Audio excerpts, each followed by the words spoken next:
One of the things that you hear a lot when you enter into discussions concerning the use of corrective tools and dog training or behaviour modification, one of the points that is often raised is, would you do that to your child?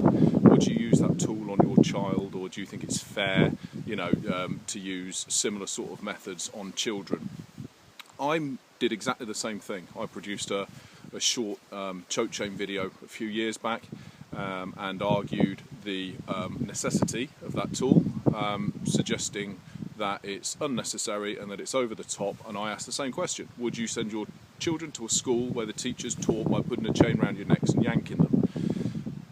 What you find is that through a lot of experience, education, and just general understanding, a greater understanding, is that flippant remarks like that, like the remark I made myself and like the remark that I still hear people making virtually all of the time, show a basic lack of understanding of the subject matter that you're talking about. Primarily, the reason for this, the reason I wouldn't use a pinch collar, a slip lead, a Halti, an e-collar, choke chain, front clip harness, flat lead and collar, whatever, on my children, is because I can speak to them. That is the greatest misunderstanding when people use human to canine analogies that there is the fact that we're the same species and we share the same language. So, would I correct my children? Do I correct my children? Yes, I do.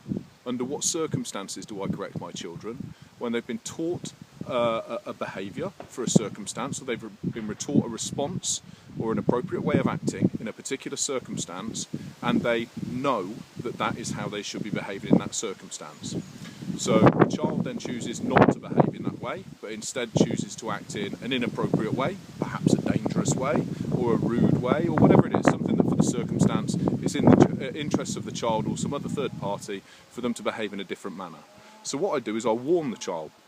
I let the child know that we know what the appropriate behaviour is here, so I warn them that best we perform that appropriate behaviour because we don't want to receive correction. And if you perform the appropriate behaviour, everything's great.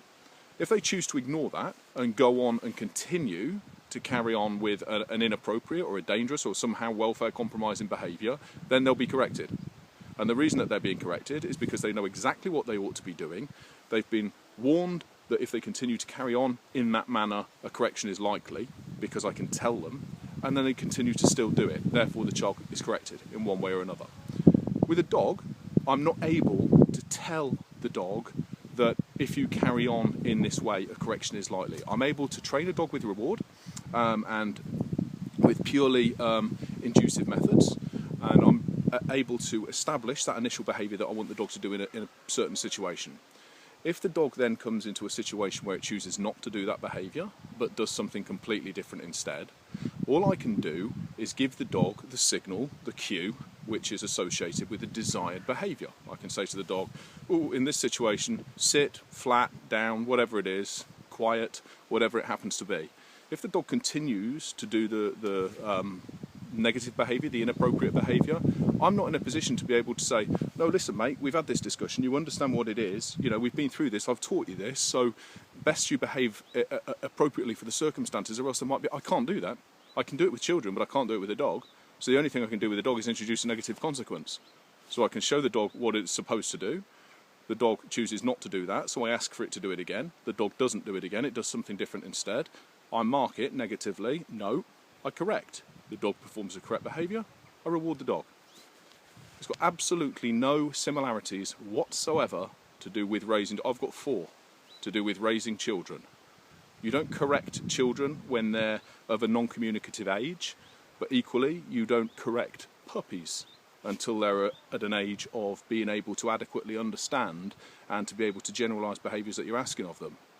So the whole, and as I say, I hold myself up for this as well. I'm guilty of doing it a few years back, and my statement was wrong, and I withdraw it, because you cannot compare the way that correction is introduced or behaviour is modified with a non-human species with a human child.